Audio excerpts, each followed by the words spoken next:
12주차 강의 요약 및 설명을 하게 된 2016-1138일 이진원입니다. 이번 주는 브리티 롤업, 리두스 게이트 인설터, 채널링, 리누스 W 디플리션, 샬로우 정션, 메탈 소스 드레인 모스펫, 트레이드 오프, 울트라틴 바리 그리고 멀티게이트 모스펫에 대해 알아보도록 하겠습니다. 먼저 VT 롤업입니다. VT 롤업 같은 경우는 채널 렌스가 너무 많이 줄어들 때 이제 VT가 줄어드는 현상을 말합니다. 앞에 식을 보시면 먼저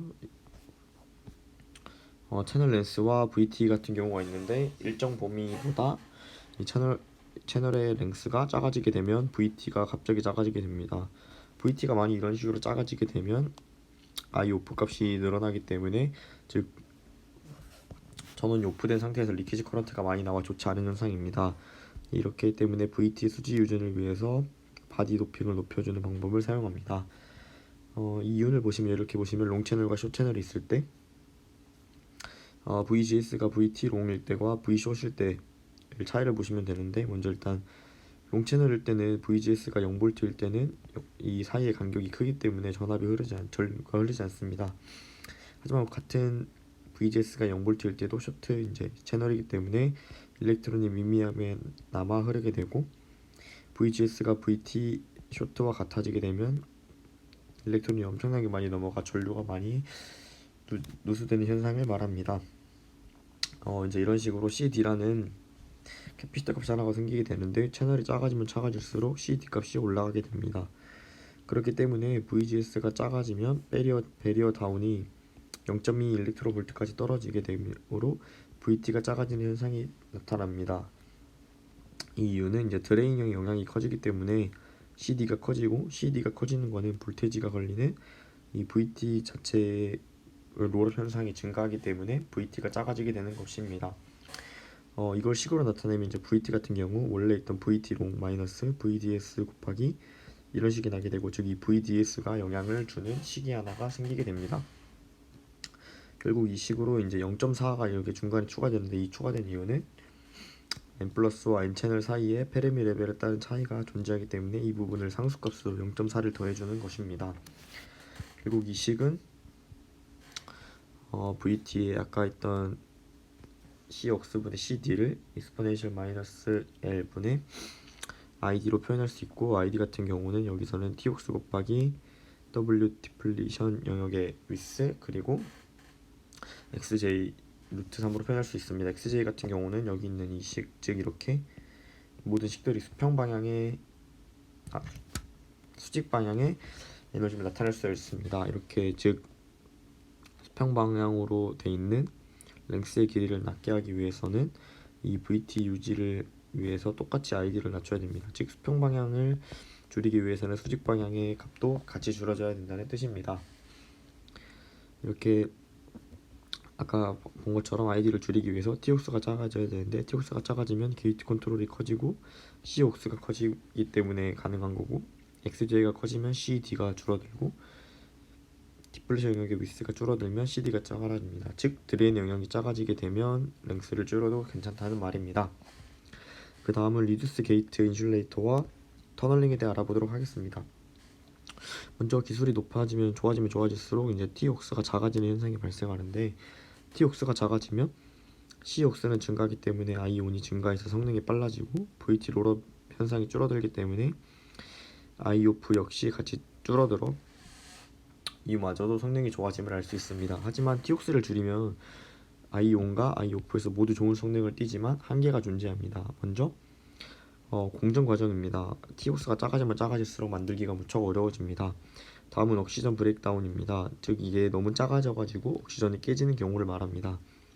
에이징 이펙트입니다. 서서히 성능이 작아지게 되면서 다이일렉트론의 수가 늘어나면서 트랩이 증가해 성능이 떨어지는 경우를 말합니다. 마지막은 게이트 리키지 커런트, 즉 터널링이 발생합니다. 터널링 같은 경우는 이제 이렇게 물질 사이에 있을 때 전류 같은 이 물질이 작은 벽을 이렇게 파장의 형식으로 통과하는 식을 말하는데요. 이 T옥스의 간격이 작아지면 작아질수록 터널링이 익스포넨셜하게 증가하기 때문에 전류에 이제 누설 전류가 많아지는 것입니다.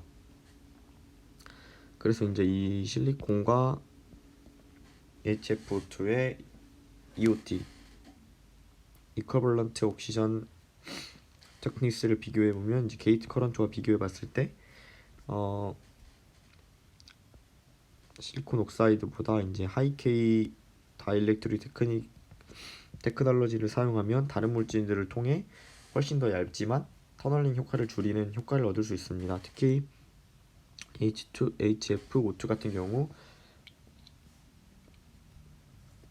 SiO2보다 6배 얇게 만들 수 있기 때문에 6배 더 효과가 좋다고 볼 수 있습니다. 이 물질은 하이K 물질로는 JO2와 Al2O3가 있으므로 뭐 다른 물질도 사용할 수 있습니다. 문제는 이런 물질 같은 경우 이제 케미컬 리액션이 어렵습니다. 다른 물질이기 때문에 공정이 어렵고 트랩이 발생하기 때문에 성능이 안 좋아지는 현상이 있습니다. 그래서 이런 걸 막기 위해 이런 식으로 실리콘 옥사이드를 인터페이스 레이어로 추가해 사용해 실리콘과 실리콘 옥사이드 하이K 사이에 트랩이 생기지 않도록 하는 방법을 사용합니다. 그 다음은 이제 디플리션의 윗세를 줄이는 방법입니다. 디플리션의 윗세가 작아지면 VT 컨트롤 되기 때문에 L을 똑같이 줄일 수 있습니다. 윗세 같은 경우는 이런 식으로 식을 나타내기 때문에 윗세를 줄이는 방법은 이 N 서브를 도핑을 늘리면서 W 디플리션을 줄이는 방법이 있습니다.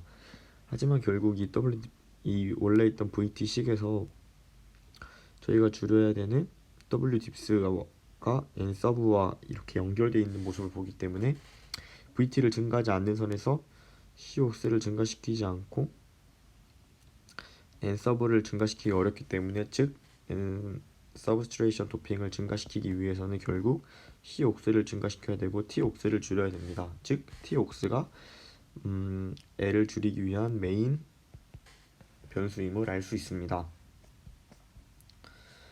더블 디플리션의 윗세를 줄이는 방법으로는 뭐 이제 리트로그레이드 도핑 같은 방법을 사용해서 서피스 레이어를 줄이는 방법도 있습니다. 그 다음은 이제 샬로우 정션과 드레인과 소스의 메탈 사용입니다. 먼저 샬로우 정션 같은 경우는 이런 식으로 드레인을 나 소스를 도핑할 때 N 플러스 N 마이너스를 두 번을 따로 도핑해주는 방법을 사용합니다. 이 가까운 쪽은 라이틀링 도핑을 해주고 먼 쪽은 이렇게 원래처럼 N 플러스 도핑을 해줍니다. 이런 식으로 하면 좋은 점이 많지만 분명 한계도 있습니다. 한계로는 이제 하이 일렉트론 필드가 걸리지 않기 때문에 트랩 수가 작습니다. 결국 이래서 공정 과정에서 매우 빠르게 잘 해서 트랩이 작게 만들도록 해야 됩니다. 하이 드레인일 때는 신뢰성 문제가 발생하게 되기 때문에 조심해야 합니다. 그리고 이제 다른 단점으로는 여기 이제 저항값이 생기는데 저항이 커지면 이 ID에 드랍이 생길 수가 있고 결국 이거는 아이온의 성능을 낮추는 결과가 됩니다.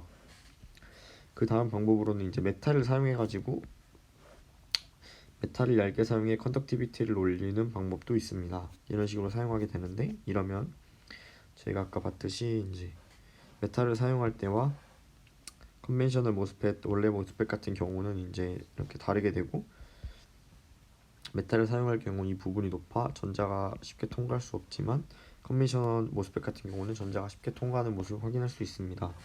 즉 베리어 하이시 고정되기 때문에 S와 D 채널 사이에서는 이제 베리어 하이시 고정됩니다. 즉 이렇게 파이비엔이 낮아진 경우 이제 리버스 리키지가 발생할 수 있는 문제가 있습니다. 이제 I1과 I-OF 사이의 트레이드 오프인데요. 서브스트레이트 볼티지인 I-OF 같은 경우 VT가 크면 문제가 없지만 VT가 커지게 되면 I-ON이 작아지기 때문에 성능이 낮춰지는 문제가 있습니다. 그렇다고 I-ON을 유지하기 위해 VDD를 올릴 경우 파워 소모가 느려 그렇게 이득이라고는 할 수 없습니다. 결국은 유일한 방법은 TOX를 줄여 I-ON도 키우고 I-OF를 낮추는 방법이 유일합니다. 하지만 이 방법에도 이제 공정 이런 부분에서 한계가 있기 때문에 결국 저희는 상황에 맞게 VT를 선택해 사용합니다. 슈퍼 로우 VT부터 로우 VT, 레귤러 VT, 하이 VT까지 뭐 여러 가지 종류가 있으며 먼저 처음에는 하이 VT로 먼저 모든 설계를 마친 그 뒤에 레귤러 VT와 로우 VT를 추가하여 중간중간 I-ON과 I-OF 값을 확인하면서 설계를 합니다. 그래도 성능이 괜찮다면 마지막에는 슈퍼로 VT까지 넣어 성능을 더욱 높이는 방법을 사용합니다. 또한 이렇게 들어가는 다양한 VDD 같은 경우에도 다양한 볼테이지를 성능에 맞게 사용하지만 높은 사용은 하지 않습니다. 파워의 소비량 때문입니다.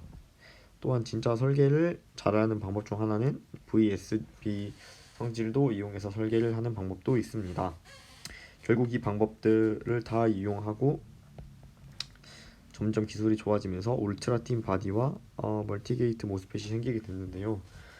먼저 이제 C 옥스를 맥시멈 하면서 T 옥스를 낮추고 CD를 최소화하면서 W 디플리션과 디플리션 미스와 이제 XJ를 낮추는 방법이 있습니다.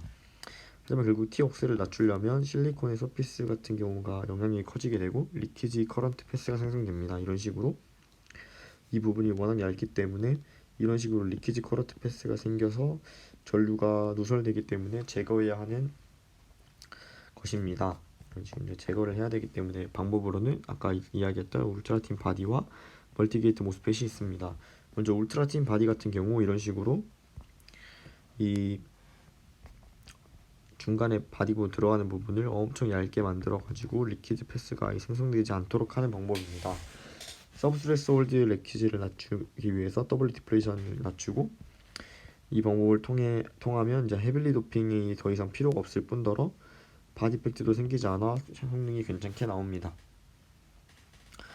반면에 이제 RS와 RD가 증가하기 때문에 줄이기 위해서 SD와 소스와 드레인의 크기를 낮추는 방법을 사용합니다. 이 이후에는 이제 양쪽에 이렇게 게이트를 양쪽에 달아 이쪽과 이쪽의 영향을 모두 줘 리키지 커런트 패스가 생기지 않도록 하는 방법도 있습니다. 그리고 결국 이게 마지막까지 가서 핀펫이라는 형태까지 오는데요. 이제 핀 같은 경우는 산화의 지느러미처럼 이런 식으로 3면을 다 사용한다고 해서 붙여졌고 3면이 게이트이기 때문에 위스가 많이 증가하고 아이온의 성능과 아이오프의 성능 모두가 좋아집니다. 이런 식으로 톨 핀펫과 숏 핀펫, 그 다음에 이제 너로우 와이어 핀펫이라고 게이트가 오로라운드 있는 부분과 이제 뭐 이런 부분이 이런 새로운 반도체 부분에서 발전이 이루어지고 있습니다. 이제 캐패시터 같은 경우는 이런 식으로 핀펫이나 나로 와이어 펫을 사용하면 이제 새로운 캐패시터가 생기기 때문에 결국은 전류와 캐패시터 모든 것을 고려해 각자 자기네 기계에 맞는 최고의 성능을 가지는 장비를 사용해야 됩니다. 감사합니다.